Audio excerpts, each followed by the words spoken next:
राधे राधे दोस्तों, आज की कथा में आप सभी का स्वागत है। आपके अपने चैनल श्री जी माधुरी में आप सभी का स्वागत है। आज अधिक मास पुरुषोत्तम मास की कथा अध्याय 3 की कहेंगे। जब जब संसार में धर्म कमज़ोर होने लगता है, जब मनुष्य मोह, क्रोध, अहंकार और दुखों में उलझ जाता है, तब भगवान अपने भक्तों को राह दिखाने के लिए कुछ विशेष अवसर प्रदान करते हैं। ऐसा ही एक दिव्य अवसर है पुरुषोत्तम मास अर्थात अधिक मास। इसी को मलमास भी कहते हैं। यह वह पावन समय है जब स्वयं भगवान श्री हरि विष्णु अपने भक्तों के समीप आ जाते हैं। यह वह महीना है जहाँ किया गया छोटा सा जप भी करोड़ गुना फल देता है, जहाँ एक दीपक जलाने से भी जीवन के अंधकार मिटने लगते हैं। उम्मीद है आपने इसके पहले के अध्याय की कथा अवश्य सुनी होगी, और अगर नहीं सुनी है तो पहले उस अध्याय को अवश्य सुन लें, ताकि आगे की कथा का भाव और महत्व आपको समझ में आ जाए। आप सुनते हैं आगे की दिव्य कथा। ऋषिगण बोले, हे महाभाग नारायण जी ने देवर्षि नारद जी के प्रति जो कल्याणमय और सुवचन कहे थे, उन्हें आप कृपा पूर्वक विस्तार से हमें सुनाइए। तब ऋषि के इस प्रश्न को सुनकर श्री सूत जी महाराज बोले, हे ऋषियों, भगवान नारायण ने नारद जी के प्रति जो परम सुंदर और रहस्यमय वचन कहे थे, उन्हें जैसे मैंने सुना है उसी प्रकार अब मैं आपको विस्तार पूर्वक सुनाता हूँ। आप सभी अत्यंत सावधानी और एकाग्र मन से इस कथा को सुनिए। हे नारद, पहले भगवान श्री कृष्ण ने धर्मराज युधिष्ठिर से जो कहा था, अब वह मैं तुम्हें सुनाता हूँ। एक समय की बात है, धर्मात्मा राजा अजातशत्रु युधिष्ठिर छल और कपट से भरे धृतराष्ट्र के दुष्ट पुत्रों द्वारा जुए के खेल में हार गए। सबके देखते ही देखते अग्नि से उत्पन्न हुई द्रौपदी को सभा के बीच में दुष्ट दुशासन ने द्रौपदी के केस पकड़कर उन्हें घसीटा और फिर उनके वस्त्र हरण का प्रयास करने लगे। उस समय भक्त वत्सल भगवान श्री कृष्ण ने स्वयं प्रकट होकर द्रौपदी की लाज की रक्षा की। उस भयानक घटना के बाद पांडवों ने अपना राज्य त्याग दिया और काम्यक वन की ओर चले गए। वहाँ वे अत्यंत कष्ट और दुख में जीवन व्यतीत करने लगे। वन के फल फूल खाकर वे अपना जीवन चलाते थे।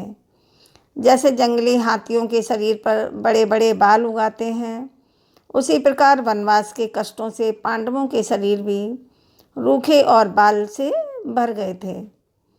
इसी प्रकार दुख से भरे पांडवों को देखने के लिए भगवान श्री कृष्ण ने अनेक श्रेष्ठ मुनियों के साथ काम्यक वन में पहुँचे। भगवान को सामने देखकर ऐसा प्रतीत हुआ मानो मृत शरीर में पुनः प्राण आ गए हों। उन्हें देखते ही युधिष्ठिर, भीमसेन, अर्जुन और अन्य पांडव प्रेम और भाव विभोर होकर तुरंत उठ खड़े हुए। वे अत्यंत प्रसन्न होकर बड़े आदर और प्रेम से श्री कृष्ण को गले लगे और फिर भक्ति भाव से भगवान के चरण कमलों में प्रणाम करने लगे। द्रौपदी भी धीरे धीरे वहाँ आई। उन्होंने अत्यंत विनम्रता और श्रद्धा के साथ भगवान को प्रणाम किया। दुखों के साथ टूटा हुआ उनका शरीर बहुत ही दुर्बल हो चुका था। फिर दुखी पांडवों को मृग यानी हिरण की खाल के वस्त्रों को पहने देखकर और पूरे शरीर में धूल लगी हुई रूखा शरीर, चारों तरफ से बाल बिखरे हुए द्रौपदी को भी उसी प्रकार दुर्बल शरीर वाली और दुखों से घिरे हुए उन्होंने देखा। जब भगवान श्री कृष्ण ने पांडवों की ऐसी दयनीय अवस्था देखी, तब वे भीतर से अत्यंत दुखी हो उठे। भक्तों पर अपार प्रेम रखने वाले भगवान धृतराष्ट्र के पुत्रों का विनाश करने की इच्छा से क्रोध से भर उठे थे। वह ऐसे प्रतीत हो रहे थे मानो संपूर्ण संसार को भस्म कर देने वाली प्रलय अग्नि प्रकट हो गई है। उनकी आंखें क्रोध से लाल हो उठी। उन्होंने अपने ओंठों को दांतों से दबा लिया और तीनों लोकों को जलाने के लिए मानो तैयार हो गए। उनका वह स्वरूप ठीक वैसा ही भयंकर दिखाई दे रहा था जैसे माता सीता के वियोग में भगवान श्री राम को रावण पर क्रोध आया था। भगवान श्री राम को रावण पर क्रोध आया था। इस प्रकार भगवान को अत्यंत क्रोधित देखकर अर्जुन भय और श्रद्धा से कांप उठे। तब द्रौपदी, धर्मराज युधिष्ठिर और अन्य सभी लोगों की अनुमति लेकर अर्जुन हाथ जोड़कर भगवान श्री कृष्ण की स्तुति करने लगे। अर्जुन बोले, हे कृष्ण, संपूर्ण जगत के स्वामी, हे नाथ, मैं आपसे अलग नहीं हूँ। आप ही इस संपूर्ण जगत की रक्षा करने वाले हैं। हे प्रभु, क्या आप मेरी रक्षा नहीं करेंगे? हे प्रभु, क्या आप मेरी रक्षा नहीं करेंगे? जिनकी केवल दृष्टि मात्र से ब्रह्मा जी का पतन हो जाता है, उनके क्रोध से क्या नहीं हो सकता, यह कौन जान सकता है? अर्जुन आगे बोले, हे संहारता, प्रभु, क्रोध का संहार कीजिए। आपके क्रोध से संपूर्ण संसार प्रलय को प्राप्त हो सकता है। समस्त तत्वों को जानने वाले, सभी वस्तुओं के कारण, वेद और वेदांगों के मूल स्वरूप आप स्वयं साक्षात ही श्री कृष्ण हैं। आप स्वयं साक्षात श्री कृष्ण हैं। मैं आपकी बारंबार वंदना करता हूँ। हे ईश्वर, इस चराचर जगत की उत्पत्ति आपने ही की है। आप ही समस्त मंगलों के भी मंगल हैं। आप सनातन बीज स्वरूप हैं। इसीलिए केवल एक व्यक्ति के अपराध के कारण आप अपनी ही बनाई हुई संपूर्ण सृष्टि का विनाश कैसे कर सकते हैं? भला ऐसा कौन बुद्धिमान होगा जो केवल मच्छरों को जलाने के लिए पूरे घर को ही अग्नि में जला दे? श्री नारायण बोले, इस प्रकार दूसरों की वीरता को भी परास्त कर देने वाले अर्जुन ने भगवान से विनम्रता पूर्वक निवेदन किया और उन्हें प्रणाम किया। श्री सूत जी कहने लगे, हे ऋषियों, अर्जुन के इस मधुर और विनीत वचनों को सुनकर भगवान श्री कृष्ण का क्रोध शांत हो गया। वे पुनः चंद्रमा के समान शीतल और शांत स्वरूप में प्रकट हुए। भगवान को शांत देखकर पांडव के मन भी शांत और स्थिर हो गए। सभी ने प्रेम पूर्वक भगवान श्री कृष्ण को प्रणाम किया।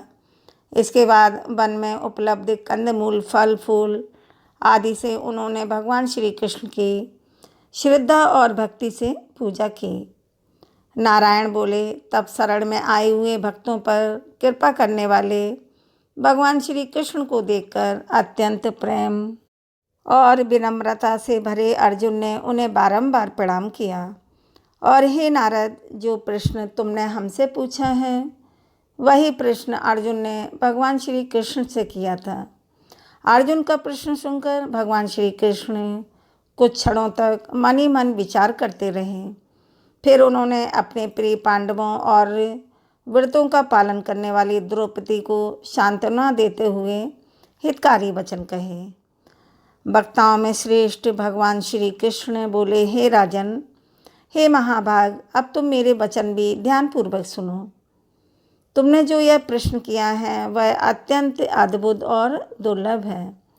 इसके उत्तर को प्रकट करने से मुझे उत्साह नहीं हो रहा है, बल्कि क्योंकि यह अत्यंत गुप्त रहस्य है। यह ऐसा रहस्य है जिसे बड़े बड़े ऋषि मुनि भी पूर्ण रूप से नहीं जानते।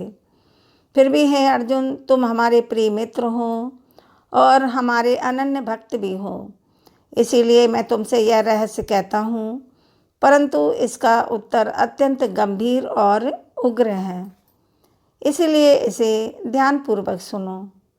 भगवान श्री कृष्ण बोले, चैत्र आदि 12 महीने निमेष, दोनों पक्ष घड़ियाँ, पहर, त्रिप्रहर, मुहूर्त, दक्षिणायन और उत्तरायण, संपूर्ण वर्ष, चारों युग, यहाँ तक कि काल का सूक्ष्म से सूक्ष्म भाग भी सबके सब मूर्तिमान हैं।